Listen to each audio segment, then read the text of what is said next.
comment toi t'occupes tes journées la plupart du temps ici? Le matin, je commence par la tournée des troupeaux, donc les vaches et les chevaux. Et puis, donc j'ouvre mes paddocks pour mes chevaux. Un jour, ce sera pareil pour les vaches, mais ça va demander beaucoup de travail de clôture et chaque chose en son temps. Tu vas ramener des vaches en plus? On a déjà les vaches, on a une dizaine de vaches. En fait, Ok. je voulais qu'on soit en bio sur cette ferme-là. Et du coup, pour être en bio, il faut des animaux d'élevage. Donc, on a pris C'est une quoi, c'est dizaine de vaches au un vrac. label genre c'est... Le label bio, agriculture Ok. biologique. Ok. Clairement, je manque de temps pour faire tout ce que je voudrais faire, mais dans l'idée, voilà. Après, en fonction des journées, bah, soit je donne des cours, soit je fais de la clôture, je fais beaucoup de clôture, soit je travaille mes chevaux quand j'ai le temps, mais clairement, c'est un peu mon manque là, de temps. Mais bon, après, ça fait que 2 ans qu'on est installé, on a un bébé qui a 2 ans aussi, on peut pas être forcément. partout. C'est quoi qui te prend le plus de temps dans la journée? J'ai pas vraiment, tu vois, comme j'ai pas de box, j'ai pas de travaux où tous les matins j'ai 3 heures de taf, tu vois. Ma routine de faire le tour des animaux, si vraiment il faut que je la fasse en speed, enfin il me faut moins d'1 heure, quoi, le temps de faire le tour de tout le monde. Ce qui est le plus long, c'est presque de prendre la voiture pour aller voir tous les troupeaux, mais après tu fais le tour des animaux vite fait. Enfin, ouais, 45 minutes, ça peut être fini si. Donc je prends le temps pour voir tout le monde si tout va bien et puis pour avoir du contact avec tout le monde parce que pareil, les vaches, je veux pas qu'elles soient sauvages, donc ça prend du temps de les habituer à un humain, tout ça. Mais j'ai pas des travaux obligatoires qui vont me prendre du temps. Donc on va vraiment organiser notre journée. Pareil, on a les travaux dans les champs, ça va un peu bouleverser le truc parce que si Rémi il a besoin de moi ou quoi. Ouais, t'as aussi un côté très ferme en fait, au-delà de juste le cheval. On veut garder Cet esprit-là. tout ça, ouais. Pour moi, c'était important, alors ça n'a pas été décisif dans le fait de me mettre en couple avec Rémi, mais une fois qu'on s'est retrouvés en couple et qu'on a eu ce projet ensemble, bah, pour moi, c'était hyper logique parce que je veux pas avoir besoin d'exploiter mes chevaux. Et du coup, financièrement, le fait que ce soit une ferme, bah, ça permet que s'il y a un moment où c'est trop de cours pour mes chevaux et qu'ils me disent qu'ils en peuvent plus, et bah, je peux aller chercher de l'argent ailleurs, tu vois. Okay, ouais. Je veux pas être obligée voilà, je veux pas être obligée d'exploiter mes chevaux pour pouvoir vivre et je veux qu'ils soient toujours d'accord pour travailler en fait. Quand on va aller les chercher avec le licol, ils ont toujours la possibilité de dire non et je veux qu'ils gardent cette possibilité. Je veux pas être obligée de leur dire bah je suis désolée mais là il faut que tu bosses. Et ça m'est arrivé parfois et à chaque fois que ça m'est arrivé, j'ai fait en sorte de trouver autre chose pour le foin sent bon. Ouais. Non mais c'est vrai bio, parce que les chevaux au champ, t'as l'impression que c'est moins de travail qu'au box parce qu'ils sont au champ et puis basta, mais en vrai, bah, t'as quand même beaucoup de travail de gestion. Tu dois mettre des plantes, des trucs comme ça. Ouais, bah, on a planté 900 mètres de haies. Enfin voilà, il y a de quoi faire quoi. Les haies, c'est super bien. Moi, j'adore avoir des haies pour mes chevaux, puis c'est indispensable. Comme abri, tu vois, ils sont tous à l'abri. Comme alimentation, surtout avec le changement climatique, l'herbe, elle va avoir de plus en plus de mal. Donc le feuillage, c'est une part de fourrage non négligeable. Hein. Les anciens, ils s'en servaient beaucoup. Donc les haies, c'est super important. Sauf que bah, ça demande beaucoup de travail parce que dès que t'as une tempête, t'as toujours un arbre qui tombe sur ta clôture. T'as toujours donc tu passes beaucoup de temps à faire de la tronçonneuse, à faire du marteau et des crampons pour remettre tes clôtures. Donc ça prend vraiment du temps, ouais. Et toi, quand tu montes à cheval, tu les montes quand même de temps en temps dans la semaine ou c'est pas... Ça dépend des semaines. Tu vois, là, ça fait à peu près 3 semaines où j'ai pas eu le temps. Ah oui, d'accord. Il y a... Ça te manque pas? T'as pas envie de... Si, okay. Mais bah, il y a la contrainte, entre guillemets, d'avoir un enfant. Tu veux pas confier l'enfant au chien? Ouais, non, mais avant, clairement, moi, je pouvais faire 8h, 22h sans problème. Ouais, là, il y a l'enfant qui faire ça, quoi. Jeu, c'est sûr. À quel âge? Elle a 2 ans. Ah oui, oui. Donc, tu vois, elle aura pas 2 ans toute sa vie, donc c'est aussi, mais c'est un choix aussi. Hein. Nous, elle est avec nous 3 ans, tout elle pourra le temps. t'aider à la ferme. Ouais, c'est ça. Ouais, elle nous aide déjà à sa façon. Mais voilà, c'est un choix d'avoir ma fille tout le temps avec nous, et forcément, ça prend du temps. Tu fais pas les mêmes activités quand elle est là ou pas, mais c'est des choix de vie. Toi, quand tu les montes, tu fais quoi du coup principalement avec eux comme activité? Moi, ce que j'aime le plus, c'est le dressage. Aller faire de la gymnastique, aller chercher du travail qui leur fait du bien au corps. Donc des lignes de gymnastique, ce genre de choses, des mécanisations? Pas d'obstacles, je suis pas douée. Je suis pas d'obstacles du tout? Non. Bah, je vais en faire un peu pour me faire plaisir sur le PTV, tu vois, mais vraiment... peut-être un jour, quand j'aurai du temps, je me paierai des cours pour m'améliorer à l'obstacle, mais c'est pas ma spécialité. C'est pas la spécialité de mes chevaux, hein, j'ai pas de sauteur dans ma cavalerie, tu as bien vu. Mais aller chercher, moi je suis une grande fan de bedant, et donc je te parlais tout à l'heure de l'équitation d'extérieur, mais c'est pareil dans le travail au manège, d'aller chercher le travail gymnastique qui fait du bien au cheval, d'aller chercher un peu, alors ça va être pompeux dit comme ça, c'est pas le but, mais un peu une équitation qui va faire du bien comme un massage ou comme un ostéo, tu vois. Et le but c'est d'aller chercher où est-ce que ça bloque et le geste qui va permettre de débloquer ça, quoi. Du coup, toi, t'as commencé comment l'équitation? C'est quoi un peu ton parcours dans tout ça? Parce que tu me dis que tu travailles avec des trotteurs, un élevage et tout. Alors, j'ai commencé en centre équestre comme tout le monde, j'avais 6 ans. J'ai toujours été fan des chevaux. Et donc, à 6 ans, mes parents ils se sont dit, bon, on va aller au centre équestre. Et j'ai été au centre équestre, dans le même centre équestre jusqu'à mes 18 ans. Après, je suis partie faire des études, donc j'ai changé de centre équestre. Par les chevaux, les études? Non, du tout. J'avais des bonnes notes avec l'école, donc il fallait surtout pas travailler dans les chevaux. Il fallait faire des études, et puis après, tu garderais les chevaux en loisir. Donc école veto, enfin prépa veto. Puis j'avais pas envie de faire veto, donc ça ne l'a évidemment pas fait. Puis du coup j'ai un peu erré, c'est à ce moment-là que j'ai découvert Oliviera, puis après Bedan, et puis les autres derrière, les grands maîtres quoi. Et donc je découvrais encore une autre facette de l'équitation qui m'intéressait bien. Il y avait à ce moment-là aussi, quelques années avant, je découvrais l'équitation éthologique. Dite éthologique, avec des trucs qui m'intéressaient, et puis assez rapidement il y avait d'autres choses où ça a bugué un peu. Et... Comme quoi par exemple? Ce qui t'intéressait, ce qui t'intéressait pas? Il y avait toute l'approche de travail en liberté, de travail sans violence apparente, et d'avancer sur ce truc-là. Puis après il y a eu j'ai fait des rencontres et tout ça où il y avait des choses qui me convenaient moins, où il y avait un peu trop souvent l'utilisation de la résignation acquise. Ah oui, le fait qu'il soit un peu en état latent. Ouais, c'est ça. Ça, je le vois depuis. T'as fait une vidéo en plus dessus, je crois. C'est possible. Un post. C'est possible. Ouais. Et ouais, je me souviens parce que je le vois de ouf chez les chevaux de club, ça. Ouais, complètement. Et puis l'utilisation du matériel que je comprends pas, par exemple l'école de corde, je vais pas me faire des amis en disant ça, mais je comprends pas. Si c'est une équitation douce, qu'est-ce qui fait qu'on utilise encore du matériel qui est aussi dur? Tu veux dire l'école à nœuds là qu'on voit partout, qui est censé être le truc de ouf. Voilà. Et pourquoi c'est pas si bien que ça? Parce que c'est beaucoup trop de pression. Ouais, alors c'est pas beaucoup trop de pression, mais à chaque fois que tu utilises une pression, c'est douloureux. Oui. C'est fait pour être douloureux. L'école à corde? Ouais. Ah ouais? C'est vraiment un outil, et les cow-boys qui l'utilisent ont jamais prétendu que c'était une méthode douce, mais voilà, c'est arrivé en France avec la mode de l'éthologie, et puis on en a mis à tout le monde sans se poser de questions, dans les mains de tout le monde, et il y a cet argument, oui, mais on tire pas dessus, mais en fait, si tu as une bonne main qui te permet de bien utiliser ton licol de corde, pour moi, tu as la même bonne main pour utiliser un licol plat. Bref. C'est ce qu'elle me disait, ma coach, elle me disait, Marine, qui elle aussi a fait beaucoup d'éthologie, etc. Elle me disait, ouais, il y a des gens qui veulent monter en licol à corde, justement. Mais en fait, un licol pour être plus doux.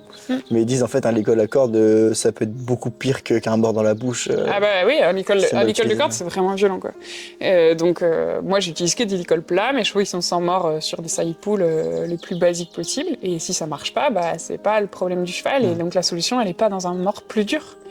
Elle est dans la remise en question du cavalier, et des fois c'est frustrant parce qu'évidemment quand tu te poses ces questions-là, tu vas mettre plus de temps à dresser un cheval parce qu'il faut te remettre en question toi en fait. Donc des fois c'est hyper exigeant, tu vas avoir des chevaux, surtout quand tu travailles avec des chevaux traumatisés où ils ont besoin que tu sois entre guillemets parfait, entre guillemets évidemment, mais ils vont être hyper exigeants avec toi, et si t'y es pas, t'y es pas et t'as pas le résultat. Alors que tu vas mettre un licol de corde, un mort, machin, un truc plus dur, tu vas l'enfermer et puis ça va fonctionner. Mais ça va fonctionner dans les apparences. Ton cheval, il va passer son temps à t'envoyer des signes d'inconfort, mais dans les apparences, tu vas avoir du résultat, quoi. Ouais, ça va fonctionner de manière un peu artificielle, quoi. Plus dans la soumission que dans la. Ouais, c'est ça. Donc, on peut pas dire que ce soit de manière artificielle. Après, c'est toujours pareil. Ça dépend de qu'est-ce que tu recherches, en fait. Et moi, dans ma recherche, je préfère ne pas avoir de résultats, mais avoir des chevaux qui sont toujours contents, que d'avoir des résultats avec des chevaux qui montrent des signes d'inconfort. Et c'est ma recherche. Et je dis pas que c'est la bonne et que il faut tous faire comme moi, tu vois. Bien sûr. Mais c'est ce que moi je recherche. Ça. Et parce que c'est sûr que dans une écurie compétition, bien sûr t'as que besoin de résultats. le bien-être du cheval il est pris en compte, mais il y a de l'argent en jeu, il y a des Moi, j'avais fait une interview avec Isor, elle me disait parfois c'est quand même des gros montants. Ah bah oui, donc, et puis t'as besoin de résultats parce que sinon tu fais pas vivre ta structure en fait. En plus, ouais. Donc voilà, après c'est un modèle sociétal aussi qui nous pousse à ça et c'est difficile d'en sortir. Hein. Je le disais tout à l'heure, nous c'est la ferme aussi qui permet que ce soit à l'équilibre, mais c'est vrai que si tu veux faire 100% du cheval dans ces conditions-là, c'est hyper dur et il y a plein de gens qui s'installent en faisant vraiment type centre équestre mais en essayant d'être dans le bien-être et qui sont obligés de faire des compromis avec lesquels ils sont pas ok, mais parce que sinon tu peux pas faire vivre ta structure quoi. Et c'est pas simple parce que malgré tout, moi je reçois beaucoup de messages de gens qui se plaignent qu'il n'y a pas assez de professionnels qui sont respectueux des chevaux, mais la réalité c'est qu'il y a peu de cavaliers qui recherchent des professionnels respectueux des chevaux. Et donc il y a forcément peu d'installations et les installations elles galèrent à vivre parce qu'il y a peu de clients. Il n'y a pas assez de demande. C'est ça. Okay. Et quand tu as une écurie où tu fais des trucs un peu différents, tu brasses super large. Tu vois, toi, tu as fait beaucoup d'heures de route pour venir, mais en fait, la majorité de ma clientèle, elle fait plus d'1 heure de route pour venir. J'ai très peu de gens en local parce que les gens en locaux, ils sont contents de leur centre équestre. Après, je pense que on est vraiment sur la terre des chevaux ici, la Normandie. Il y a beaucoup de centres équestres classiques, j'imagine, je suis sûr. À moins et les gens sont très contents de leur centre équestre, et tant mieux. Hein, mais du coup, moi, ma clientèle, elle vient de super loin, donc forcément, si on était 3 à faire la même chose que moi dans un secteur à moins d'1 heure, ce serait hyper compliqué, quoi. Et du coup, l'école, je reviens sur l'école encore rapidement. Donc toi, tu conseillerais plutôt l'école plat, qui serait beaucoup plus doux. Et est-ce que par exemple, un cheval qui a beaucoup de difficultés, qu'est-ce que tu penserais par exemple du fait de venir mettre l'école en corde pour apprendre et ensuite on l'enlève, on met le plat à céder à la pression beaucoup plus facilement. Pourquoi t'as besoin qu'ils cèdent à la pression? C'est pas, quand ils font l'éthologie, c'est pas ce qu'ils apprennent de base, le fait d'apprendre à céder. Je sais pas, c'est ce qu'ils apprennent. Pour montrer le mouvement, je sais pas pourquoi après c'est comme ça, tu vois. Moi c'est ma question de base. Pourquoi tu veux obtenir ça de ton cheval? Pourquoi tu veux que ton cheval il baisse la tête sur 2 mains? Pour lui apprendre à céder à la pression. Et pourquoi t'as besoin de ça? Pour apprendre les autres exercices. Ok. Et est-ce que ton cheval, il a besoin de ça? Quand tu mets ton cheval dans un troupeau, est-ce qu'il a besoin que le dominant lui explique avec un licol de corde ce que c'est que de céder à la pression? Mais non, ouais. Voilà, ils savent faire en fait. Donc si ton cheval, il n'arrive pas à faire ça, sur un licol plat, c'est qu'il y a autre chose derrière. Mais en fait, sur un licol plat, si tu as du tact, tu obtiens le même résultat que sur un licol de corde. Et si tu as besoin d'utiliser un licol qui est dur, c'est qu'il y a un autre problème. Et que le problème, il est pas là. C'est soit le problème, c'est ta main, soit le problème, c'est le physique du cheval, il est trop douloureux et il n'arrive pas à le faire, soit... Mais il n'y a rien qui justifie la violence. Ok. Ouais, après, je parlais pas forcément de violence, tu vois, je parlais vraiment c'est un gros mot, la violence, mais pour moi, utiliser un licol de corde, c'est déjà... Je veux vraiment pas me faire des amis si tu mets ça. Tu veux pas du tout être dans la contrainte. Mais je peux pas te dire que je veux pas être dans la contrainte parce que je suis pas parfaite et des fois je l'utilise. Mais je vais essayer de le faire avec le licol le plus confortable possible de cette façon. Mes chevaux, ils peuvent me dire, tu me fais chier en fait. Quand moi ou un de mes cavaliers utilise trop sa main, mon cheval, il a la capacité de se barrer parce que s'il tire sur son licol plat, ça va être inconfortable, mais ce sera pas douloureux. Alors qu'un cheval avec un licol de corde, il peut pas te dire fuck parce que une fois qu'il y a de la tension sur la corde, il redescend tout de suite. En fait, j'ai l'impression que toi, t'es beaucoup dans le fait de pas forcément mettre de contraintes, mais d'être vraiment dans la volonté de est-ce que le cheval a envie ou non. C'est ça, c'est l'objectif. C'est difficile, mais c'est l'objectif, de faire avec leur volonté et leur consentement. Mais du coup, ça veut dire que si demain, même là maintenant, admettons, on va prendre un de tes chevaux et tu décides de vouloir travailler avec lui à pied ou en longe par exemple, et qui te montre des signes quand il a pas envie, tu vas lâcher le truc. Ouais.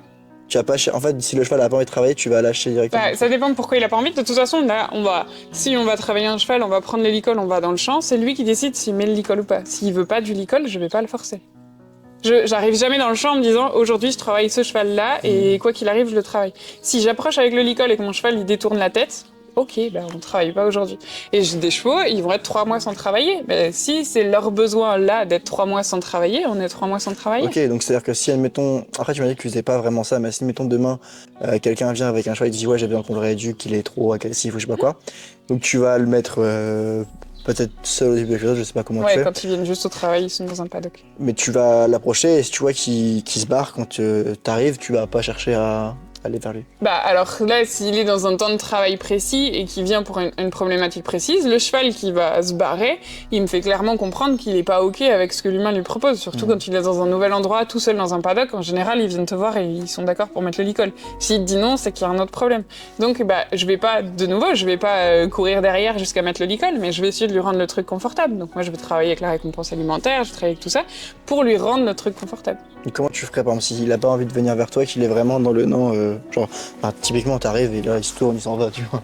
Et bah, le premier truc que je ferais, c'est par exemple de m'asseoir par terre et puis d'attendre de... Le laisser venir à toi, du coup. Ouais, c'est ça, de lui laisser comprendre que je suis un humain, que j'attends rien de lui, quitte à ce que, tu vois, je vais passer peut-être une demi-heure assise par terre dans le champ, et s'il vient pas, bah je m'en vais. Et ça, ce sera déjà considéré comme une séance de travail. Parce que pendant ce temps-là, le cheval, il m'observe, il regarde qui je suis, et c'est déjà du travail pour lui. L'habitude à ta présence, etc. Ouais, c'est ça. Et puis il analyse, est-ce que je suis un humain confortable? Et en général, quand t'as fait ça une fois, deux fois, bah déjà la troisième fois, si t'as pas de passif avec ce cheval, la troisième fois, ça va tout seul. Ok, donc tu as vraiment, en fait, essayé dans chaque séance, c'est pas que tu vas... En fait, ok, j'avais mal compris. Au début, je voyais vraiment le truc en mode, ok, le cheval n'a pas forcément envie, donc j'arrête. Mais en fait, tu as pas forcément... C'est pas que tu vas arrêter, tu vas chercher une autre manière de gagner quelque chose, entre guillemets. Mais je veux pas gagner, justement. Mais le but, c'est pas de gagner, de c'est faire quelque chose, de réussir à lui donner envie, tu vois. Okay. Et je le prends toujours comme un message. Pourquoi mon cheval, il a pas envie de venir avec moi? C'est qu'il y a une raison. Alors, quand c'est mes chevaux à moi, ça peut juste être parce que c'est pas le moment, parce que c'est pas tout ça. Mais si ça se reproduit systématiquement, c'est qu'il y a quelque chose qui va pas. Si t'arrives pas à attraper ton cheval au champ, ça veut dire que ce que tu lui proposes, bah, ça lui plaît pas, en fait.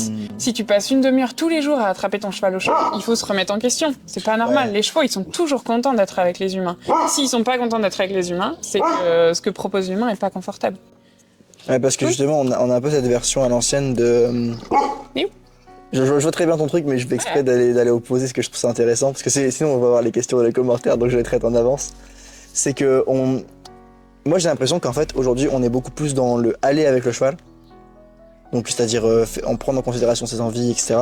Alors qu'avant, on était vraiment à l'ancienne, une question dans la soumission du cheval.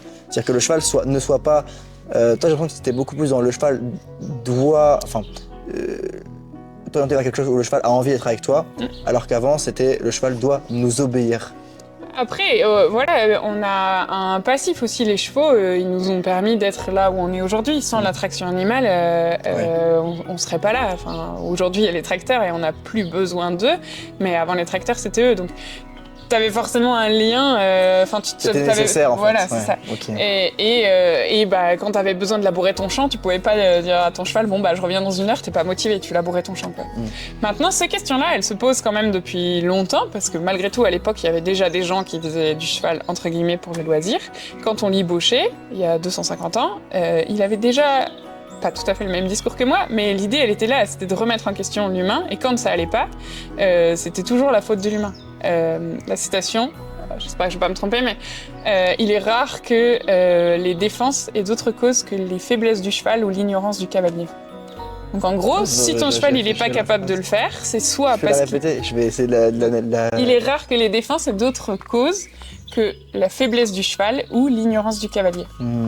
Ah, c'est puissant.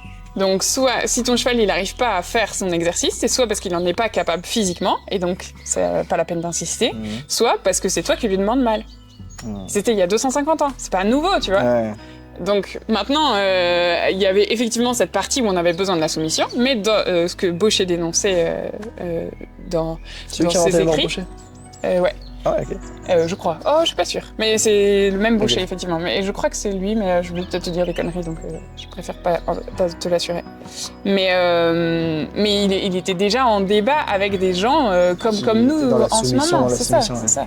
Et moi, je sais que j'ai une part, tu vois, on disait que j'aimerais bien mettre mes chevaux un peu à l'attelage. Il y a une part de ma conscience écolo qui se dit qu'un jour, peut-être, on aura de nouveau besoin de l'attraction animale. Et la question, c'est comment, moi, mon approche, elle pourra s'intégrer dans un monde où on a besoin de la force de travail du cheval. Et est-ce que c'est possible? Donc il y a des gens aujourd'hui qui font de la traction animale et je sais pas quelle est leur approche par rapport à eux, je les ai pas rencontrés. Mais voilà, est-ce que prendre en compte davantage le bien-être du cheval, c'est possible avec les connaissances modernes qu'on a en éthologie équine et tout ça, pour réintégrer de la traction animale et du travail? Ça, j'en sais rien. La question que je me pose, c'est que effectivement, c'est des envies qui sont différentes, tu as des objectifs différents, mais cette approche de le cheval doit prendre du plaisir à être avec moi, etc. Et que c'est s'il a envie, s'il a pas envie, aujourd'hui c'est pas grave. Est-ce que tu penses pas que c'est incompatible avec le très haut niveau? Parce que on est là, on a mis plusieurs centaines de milliers d'euros en jeu, on est au JO, il faut que le cheval il rentre en piste et qu'il saute. Je sais pas. Je sais pas si c'est vraiment incompatible. C'est probablement incompatible avec le fonctionnement moderne qu'on a aujourd'hui. Dans le sens où, comme on disait tout à l'heure, le gars, il a besoin de gagner pour avoir de la thune. Mais dans un monde parfait où le gars a pas besoin d'argent et qu'il a le temps de prendre son temps avec ses chevaux, je pense qu'il y a des chevaux qui prennent du plaisir à faire ça.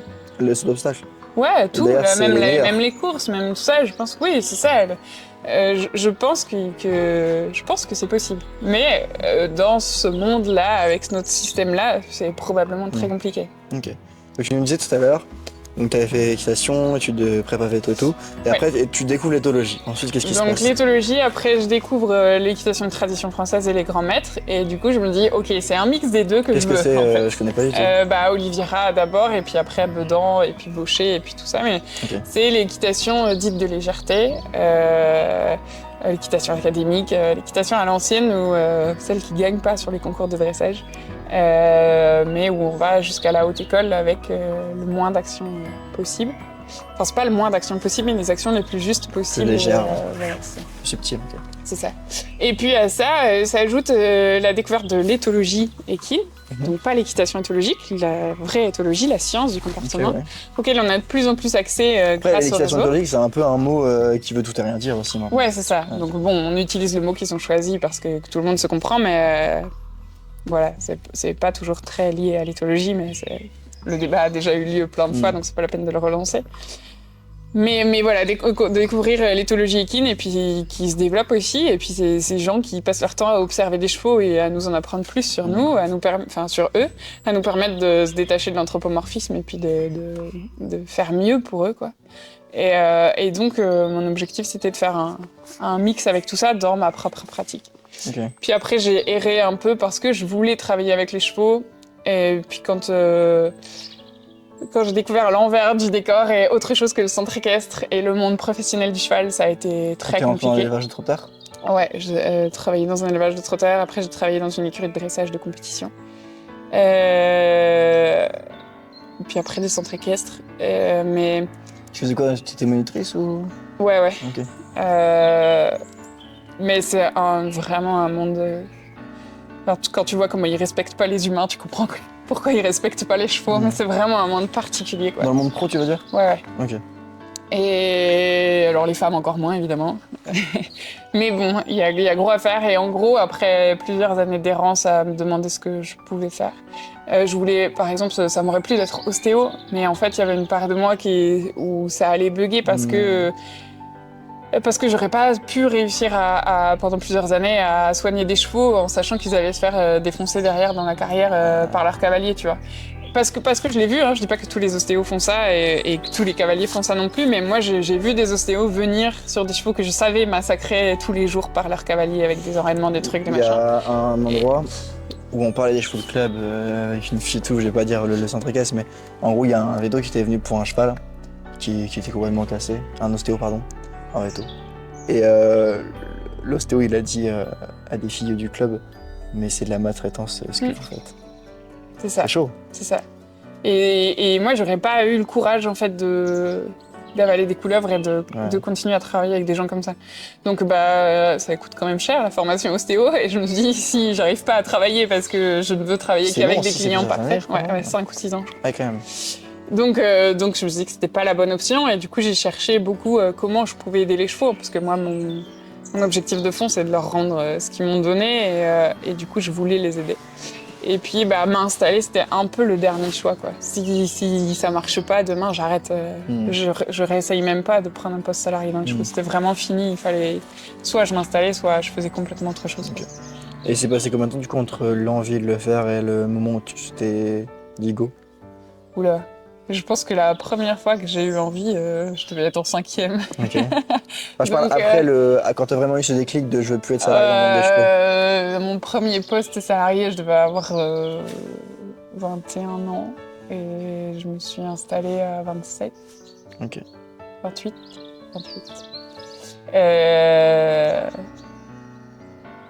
Ouais, il y a eu beaucoup d'années, ça a été très difficile. Hein. Je vais pas utiliser des termes psy parce que j'ai pas de diagnostic, mais il y a eu vraiment des périodes très très très difficiles. Quand tu étais salarié, du coup? Ouais, salarié, même après, dans la recherche de que faire, en fait. Parce que c'est pas si simple de s'installer, trouver de la terre, trouver une structure, être suivi par les banques, réussir à faire vivre son projet, tout ça, c'est difficile. C'est très difficile d'entreprendre. Donc c'est... Toi, t'étais de la région de base? Ouais, de Normandie, du plus au nord, mais ouais. Ok. Lourd. Donc du coup, il y a pas cette idée, et t'en as un peu marre de tout ce que tu avais vu dans le monde pro. Et du coup, j'ai essayé de partir sur ça. Pourquoi avoir choisi cette... Du coup, toi, en gros, ton orientation ici, principalement, c'est quoi? C'est de l'équi-coaching, c'est de la pension, tu devrais résumer le gros point fort de ce que tu fais ici. Moi, j'aime bien le terme qui est pas du tout de conseillère conjugale du couple humain-cheval. C'est un peu marrant, mais en vrai, c'est vraiment ça que je fais, c'est travailler sur l'humain pour le rendre plus confortable aux chevaux. Et en fait, préparer le cavalier, être un meilleur cavalier, en fait, c'est ça? Ouais, c'est ça. Et revenir à la base du travail sur soi. De là où tu as du pouvoir, c'est en travaillant sur soi, pas sur ton cheval. T'as pas de pouvoir sur le fait que ton cheval il ait peur ou pas, t'as du pouvoir que sur toi. Et donc c'est ça où ça se mélange un peu avec l'équi-coaching, parce qu'en fait ça te fait grandir sur tous les points de ta vie. Quand tu prends tes responsabilités face à ton cheval, t'apprends aussi à prendre tes responsabilités dans ta vie. Et du coup, ça... Non, c'est le reflet, c'est ça? Lié. Ouais, c'est ça. Je travaille du cheval miroir. Et donc, c'est aussi une façon d'agir. Ça donne du sens à mon travail, tu vois. Si mon travail, c'était que donner des cours pour que les cavaliers ils sautent sans se poser de questions, c'est vrai que des fois, j'aurais du mal... avec mon cerveau qui réfléchit trop, j'ai besoin de sens et faire ce travail-là sur l'humain, qui est un peu une forme de développement personnel. Alors bon, le problème du développement personnel, c'est qu'aujourd'hui avec les réseaux, c'est parti un peu en vrille chez certains, mais à la base, les philosophes anciens, c'était quand même pas ça, mais du coup, il y a un peu de ça quand même, il y a un peu de cette idée de se développer personnellement pour se sentir mieux dans sa vie, pour être plus confortable avec les autres humains, avec les chevaux et tout ça, quoi. T'as une niche de client type, un avatar client type? Je travaille beaucoup avec des femmes. Après, de tout âge, alors plutôt adulte, en général, ça commence à 25 ans, mais ça va jusqu'à 60 et 65 ans. Vraiment majoritairement des femmes. Je travaille surtout avec des cavaliers qui sont propriétaires de leur propre cheval. Qui viennent avec leur cheval, du coup ou... Des fois, et quand ils sont trop loin, non, ils travaillent avec mes chevaux et après ils réintègrent chez eux avec leur cheval. Mais voilà, des cavalières qui se posent des questions et qui se sentent un peu démunies parce que tout le monde leur dit qu'elles sont trop gentilles ou que elles posent pas assez les limites. Avec leur cheval, tu veux dire? Ouais. Ça, c'est super intéressant comme sujet. Il y a pas longtemps, j'ai vu un truc passer sur Insta. C'était quelqu'un qui disait que oui, quand ils te testent, le cheval qui teste, etc., c'est impossible parce que les chevaux, ils n'ont pas cette rue dans leur cerveau d'être capable de tester. Mais pourtant, donc du coup, j'ai lu ça et je me suis dit, c'est bizarre, tu vois, que je lis ce truc-là alors que tous les coachs disent, ouais, il est en train de te tester, le laisse pas faire, etc. Et j'ai réfléchi. Et je me suis dit, mais les chevaux, ils sont grégaires, tu vois, ils ont une hiérarchie de troupeau. Pour trouver leur hiérarchie, ils se doivent de tester. Par exemple, le poulain, tu vois, il va venir. Non, c'est une idée d'humain, ce truc d'accord. de test. Il y a une hiérarchie chez les chevaux, donc qui n'est pas pyramidale, il n'y a pas un dominant qui est le maître de tout le monde. Et effectivement, ils vont chacun s'expliquer, mais il n'y a pas de test. Le poulain, il va pas aller tester les limites volontairement. Il va faire des trucs et on va lui dire, bah là, t'as franchi la limite, quoi. Mais effectivement, les chevaux testent pas. Et ça, c'est...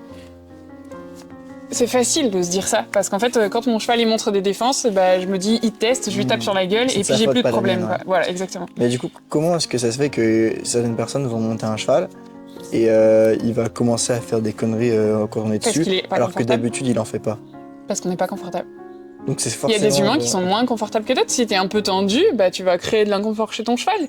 Et t'es moins confortable et ton cheval, il le dit. Okay. Et tu remets l'humain confortable et il n'y a plus de problème. Qu'est-ce qui fait que, pourquoi quand le moniteur, tu sais, on l'a tous vécu ça, on s'entraîquesse, t'arrives pas à faire l'exercice, le moniteur il monte dessus, et paf, ça passe tout seul. Et on est tous frustrés, tout le monde se dit oui, mais c'est parce qu'il a peur du moniteur, il sait que c'est le moniteur, donc il fait bien. Bah non, c'est juste parce que le moniteur fait mieux, donc le cheval comprend mieux, donc le cheval fait l'exercice. C'est pas, alors il peut y avoir de la peur derrière, mais dans l'idée c'est même pas ça, c'est juste parce que le moniteur fait mieux. Donc quand on va remettre le cavalier dessus, le moniteur dit bah tu vois, il se fout de ta gueule, il sait très bien le faire. Donc bah le cavalier il va devenir plus brutal, plus violent, et le cheval il va finir par faire parce qu'il réfléchit quand même et il se dit ça doit être ça qu'il attend de moi, mais en vrai il a rien compris. Alors que si on comprend que quand le moniteur il monte, bah ça passe, donc effectivement le cheval est capable de faire, la citation de Boucher, le cheval est capable de faire l'exercice, donc le problème vient bien de l'ignorance du cavalier. Donc bah, plutôt que de forcer le cavalier à taper sur son cheval, je vais lui apprendre à bien agir. Ouais, en fait, si le cheval sait le faire avec quelqu'un d'autre et qu'il ne sait pas le faire avec nous, c'est que c'est nous le problème. Okay. C'est ça. Et c'est pas un problème de respect ou de je sais pas quoi, c'est un problème de compréhension. Et si le cheval sait pas faire, du coup? Eh ben, faut lui apprendre. Et c'est pas en lui tapant dessus, quoi. Il apprend. Ok, ouais. Et du coup, donc après, ça, c'est du dressage. Ouais, c'est ça, c'est de l'éducation. Ok, lourd. Ouais, super intéressant. Ça te va si on se laisse là-dessus pour ce matin? Ouais, carrément, je suis chaud. Je viens de créer le guide du cheval sensible dans lequel je te donne les 6 erreurs qui t'empêchent d'avancer. C'est une masterclass de 30 minutes en vidéo, totalement gratuite. Et si tu veux y accéder, t'as juste à aller dans la description. Et puis je te l'enverrai par mail.